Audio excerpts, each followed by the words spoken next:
Blend word. आधीच्या क्लासमध्ये बघितलेलं आपण की phonic sound A says, B says, C says काय होते ते बघून घे जा।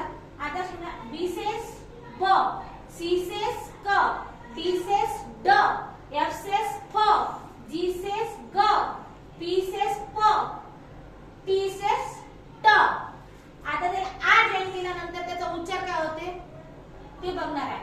बी ला आ जो जॉईन केला बी आर सेस ब्र, सी ला आ जॉईन केला क्र, डी ला आ जॉईन केला ड्र, एफ ला आ जॉईन केला फ्र, जी ला आ जॉईन केला ग्र, पी ला आ जॉईन केला ब्र, टी ला आ जॉईन